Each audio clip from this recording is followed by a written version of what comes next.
Hai sobat semua, balik lagi di Podcast With Me.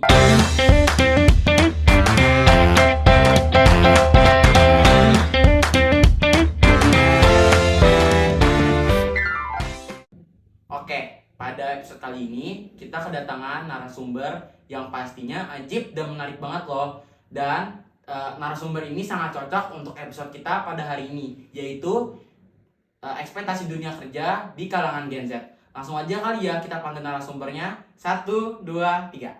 Oke, narasumber di depan mata kita semua nih. Yang pertama kita kedatangan narasumber dari Rumah Sakit Yarsi, yakni Dr. Al Ramzi, yang merupakan seorang dokter bedah di rumah sakit tersebut. Dan yang kedua kita kedatangan narasumber yaitu seorang manajer corporate culture dari PT KAI Indonesia yang dinaungi oleh BUMN. Tentunya beliau-beliau ini merupakan orang-orang hebat dan orang-orang terpilih yang pastinya masa depannya cerah. Makanya itu saya sebagai host nih pengen banget buat wawancara mereka gitu, karena ya saya pengen dapat ilmu gitu dari mereka. Mungkin kita langsung aja kali ya masuk ke pertanyaan pertama supaya nggak keburu panjang durasinya kali ya. Kita langsung aja masuk ke pertanyaan pertama, yaitu kira-kira nih di antara kalian berdua saya akan menyuguhkan dua pertanyaan, dua pilihan, dan kalian harus memilih pilihan tersebut di antara pilihan tersebut dan menjelaskan alasannya kenapa kalian memilih pilihan tersebut. Oke, untuk untuk pertanyaan pertama. Pilihan pertama ada mengikuti realita atau yang kedua mengejar cita-cita. Kalau menurut saya nih ya, sebagai dokter mungkin sebagai kita juga manusia harus mengejar cita-cita. Oke. Kayak kalau cuman ngikutin realita mah mau jadi apa gitu. Jadi kalau menurut dokter Ramzi, kalau misalnya ngikutin realita itu terlalu pasrah ya jadinya ya. Iya. Oke. Harus ngejar cita-cita, kecuali ngikutin realita kalau kalian anaknya Tahir gitu, keluarga konglomerat ya. Iya, keluarga juga udah kaya. Iya sih, betul juga sih, karena kan ya mau kayak gimana pun mereka udah pasti jalurnya udah ada gitu kan dari orang tua mereka gitu. Oke, kalau dari Pak Ahmad sendiri gimana? Dari saya sih mungkin saya setuju dari pendapat Dr. Ramzi, karena apa ya, kita harus menjadi cita supaya kita memiliki profesi yang tinggi. Kita jadi Dr. Ramzi mungkin lulusan Universitas Yasir ya. Nah situ kan butuh kayak sekolah tinggi, kita butuh nyari ilmu yang banyak. Betul. Dokter bedah kan banyak Iya. ilmunya. Pastinya dong. Pastinya Dokter bedah dong. itu setahu saya ya untuk pendidikannya sendiri itu bisa menempuh 10 sampai 15 tahun. Itu wah haji banget. Apalagi beliau ini di umur yang masih muda sudah menjadi dokter spesialis bedah. Itu menurut saya udah luar biasa sekali. Keren banget kan. Kalau boleh tahu umurnya berapa? 25 tahun ya? Iya. Anjay, itu umur yang masih terbilang muda ya untuk dokter. Keren. Nah, mungkin karena pilihannya juga mengejar cita bukan mengejar realita kan. Karena mengejar realita itu kan ibarat kayak kita pasrah sama apa yang adanya kan. Kita kayak udah ini udah hidup itu cuma begini doang. Namanya kita lanjutin juga kan. Iya, Jadi benar. kayak kita nggak bakal bisa maju terus berkembang. Jadi baru kita udah pasrah, udah gimana, ya udah kita bakal hidup kayak gitu terus. Iya, jadi terlalu pasrah gitu ya. Jadi kalau misal saya simpulin nih dari pernyataan yang diberikan oleh Dr. Ramzi dan juga Pak Ahmad, itu berarti kalau misalnya kenapa kalian memilih mengejar cita-cita, karena kalian tipe yang nggak mau pasrah gitu dengan keadaan. Kalian mau terus mengejar pendidikan, meningkatkan pendidikan supaya kalian bisa lebih sukses lagi gitu kan. Jadi kan nggak merasa puas dengan apa yang udah ada sekarang. Oke. Mungkin kita next aja kali ya ke pertanyaan selanjutnya. Oke, untuk pertanyaan kedua, pilihan pertama yaitu menjadi pemimpin di perusahaan orang lain, atau yang kedua membuat perusahaan sendiri.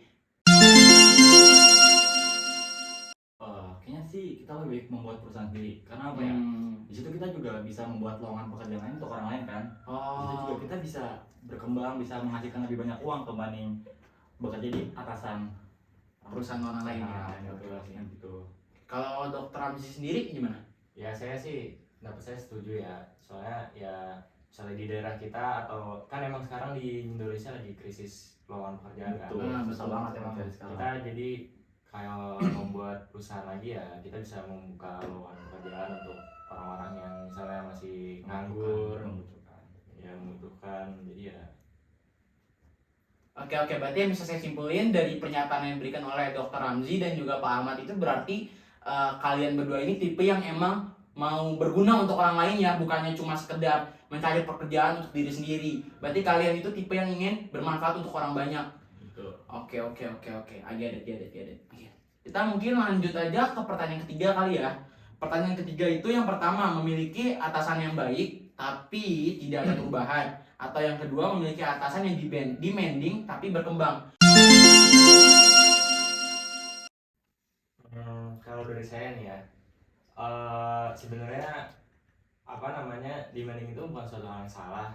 Misalnya di suatu situasi tertentu emang kita butuh keras untuk berkembang, tapi emang di sisi lain juga kita butuh baik. Soalnya kan kita lagi hidup di zaman Gen Z nih. Gen Z kan sekarang lagi isu-isu mental health yang dikit-dikit up ke Twitter gitu, bos gini ya. Benar. Jadi ya emang nggak bisa dipilih ini gimana sebenarnya. Emang ada situasi di mana kita harus baik ke karyawan untuk biar kenyamanan mereka juga bekerja di tempat kita, sama ada situasi di mana kita harus tegas kalau mereka nggak berkembang. Oke. Kalau dari Pak Ahmad sendiri gimana?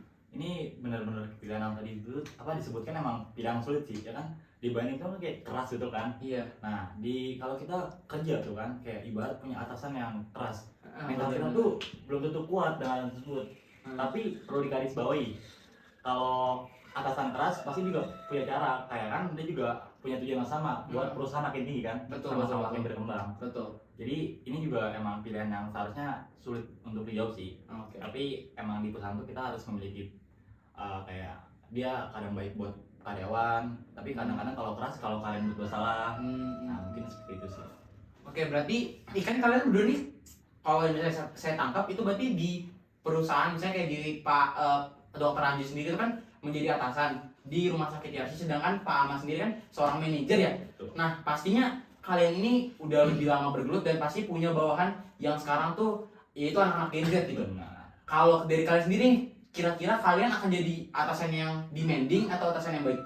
Kalau dari Pak Ahmad sendiri gimana? mungkin dari saya mungkin jadi atasan yang demanding sih. Oke, berarti Pak Ahmad ini tipe yang demanding ya, Demanding. karena pengen perusahaan jadi lebih baik gitu. Benar. Oke. Kalau dari Dokter Ramzi sendiri? Ya seperti jawaban saya yang tadi, kayak emang ada situasi di mana kita menjadi baik, dan misalnya bawahan kita emang nggak berkembang, ya kita harus kasih sedikit pukulan, maksudnya bukan pukulan Iya, paham. Saya paham. didikan lah, maksudnya yang sedikit keras biar dia bisa berkembang juga. Oke. Oke, kita lanjut ke pertanyaan selanjutnya, yaitu yang pertama, gaji besar di pinggir kota atau gaji kecil tapi kerja di Jakarta? Waduh. Iya sih, ini pilihan yang lumayan susah ya, karena kan gimana ya, tempat kerja tuh kita juga pasti harus sesuai dengan apa yang kita mau. Udah gitu ya, siapa sih yang nggak mau gaji gede gitu kan. Kalau dari Dokter Ramzi dulu atau mungkin dari Pak Ahmad, terserah mau dari Dokter Ramzi dari Dokter Ramzi dulu.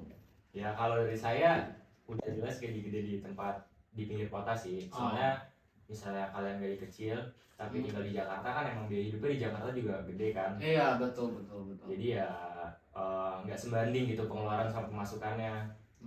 Jadi misalnya kalian gaji kecil tinggal di Jakarta, ya emang kemana-mana enak sih, deket kayak mall atau apa, tempat wisata banyak di Jakarta. Tapi ya pemasukan kalian nggak sebanding gitu sama pengeluarannya. Tapi kalau misalnya di pinggir kota, paling pengeluaran lebih kalian buat transport doang, misalnya mau apa-apa yang adanya cuma di Jakarta doang. Jadi ya masih ada pemasukan yang tersisa gitu. Jadi yang Dokter Ramzi maksud tuh pemasukan sama pengeluaran tuh Dokter Ramzi tuh maunya stabil ya, enggak yang maksudnya kayak kan kalau kerja di Jakarta emang mungkin enak gitu kan, kayak orang-orang bilang kerja di Jakarta tuh enak, tempatnya bagus, fasilitasnya oke, tapi kalau misalnya gajinya kecil kayaknya nggak sebanding dengan apa yang kita inginkan. Karena kan kalau misalnya percuma gaji kecil tapi lifestyle bagus tapi gajinya kecil gitu, itu nggak akan mumpuni untuk lifestyle tersebut gitu. Oke. Makasih Dokter Ramzi atas jawabannya. Mungkin kalau dari Pak Ahmad gimana? Pengeluaran di pinggir gaji kecil di pinggir kota? Iya. Gaji besar di pinggir kota, atau gaji kecil Jakarta. tapi dikerja di Jakarta. Mungkin sama sih, pasti jawabannya pada milih kerja kerja di pinggir kota karena gajinya besar kan. Iya betul. Karena di Jakarta mungkin kalian tahu sendiri kan, di Jakarta tuh sekarang nyari pekerjaan tuh susah banget, bener kan? Iya, Apalagi sekarang benar. padat penduduk di Jakarta. Benar. Nah di situ juga pengeluarannya emang besar dan kita juga emang harus mencari yang gimana yang kita butuh sesuatu yang besar. Dan di Jakarta juga setahu saya pekerjaan tuh peraturannya sulit gak sih, kayak misalnya kayak kita ada yang lamar kerja terus harus kayak tinggi badan lah, harus berat badan lah, itu kan kayak nggak masuk akal, jadi juga masuk susah gitu kan. Oke. Kita lanjut aja ke pertanyaan selanjutnya, yaitu yang pertama, bekerja tidak sesuai passion atau tidak sesuai kemauan diri tapi banyak uang, atau bekerja sesuai passion tapi menghasilkan sedikit uang. Mungkin kita sesuai passion ya, karena kita dari yang kita udah sekolah, kita juga pasti udah mikir depannya buat cari ilmu kita bakal di mana nih, kita bakal dapat ilmu di mana, masa kita kerja tidak sesuai passion, Iya. ilmu kita nggak berguna dong, nggak bakal kepake, ya kan? Benar. Mungkin bilang saya cuman ya passion sih lebih masuk akal. Oke. Kalau dari dari Dokter Randy sendiri gimana? Kalau saya ya emang kerja sesuai passion ya. Kalau misalnya kalian kerja nggak sesuai passion tapi gajinya gede, nggak ada motivasi gitu untuk berkembang, kayak Betul. ya udah di sini aja udah gitu, kerjanya nggak nyaman juga kan, nggak sesuai passion. Misalnya sesuai passion kan gaji kalian kecil, cuman emang itu mungkin karena pengalaman kalian kurang aja, maksudnya kayak ya ini sesuai passion, kita enjoy pekerjaannya, pasti lama-lama kayak ada ilmu yang bertambah dan ngebuat penghasilan kita bertambah juga. Oke, jawaban yang bagus ya. Oke, selanjutnya kita ke pertanyaan terakhir nih. Ini pertanyaan yang kurang lebih tuh susah untuk dijawab ya, karena kan emang dua pilihan ini tuh cukup seimbang harusnya gitu untuk skala prioritasnya gitu. Di sini pertanyaan yang terakhir itu, pilihan pertama ada kalian memilih pekerjaan ataukah keluarga nih. Kita lebih milih pekerjaan atau keluarga? Iya. Waduh, ini benar-benar pilihan sulit ya. Saya mungkin lebih milih keluarga sih. Oh, oke. Karena gimana ya? Berarti family man banget ya, Pak Ahmad ya. Oke. Karena walaupun kita kerja gitu butuh cari uang, kan kita pasti pendapatan kita tuh buat keluarga. Iya. Karena kita benar kerja sih. buat diri kita sendiri. Kita tujuan kita mencari uang itu kan buat keluarga. Iya, benar. Masa kita lebih fokus ke pekerjaan kita. Tapi perlu digarisbawahi nih, itu pekerjaan kita tuh yang dimana dia yang mencakup buat keluarga atau berbahaya atau gimana gitu. Oh iya. Kalau dari Dokter Ramzi sendiri gimana? Ya saya juga tentu saja keluarga ya, soalnya emang pekerjaan kan juga bisa dicari. Tapi keluarga ya misalnya kita tinggal ya udah nggak ada lagi gitu. Iya sih, benar. Terus juga kita bisa membuat pekerjaan sendiri kan, maksudnya kayak bisa usaha dagang atau apa yang bikin kita nggak jauh dari keluarga gitu. Kita juga bisa keluarga kita kerja bersama kita gitu maksudnya. Jadi ya tetap dekat sama keluarga tapi tetap kerja juga, nggak ninggalin salah satunya gitu. Oke. Baik, kayaknya pertanyaannya udah habis nih, karena emang aku juga ngasih banyak pertanyaan, cuman kurang lebih nih udah sesuai banget nih sama tema kita kali ini, yaitu ekspektasi dunia kerja bagi kalangan Gen Z. Di sini tuh emang sih kalau misalnya kita lihat emang narasumbernya bukan dari Gen Z, cuman mereka ini adalah atasan daripada Gen Z. Seharusnya mereka lebih mengenal Gen Z daripada Gen Z itu sendiri. Nah, jadi kayaknya kita sudahi aja podcast kita pada hari ini. Terima kasih Dokter Ramzi dan juga Pak Ahmad atas penjelasan yang udah kalian berikan.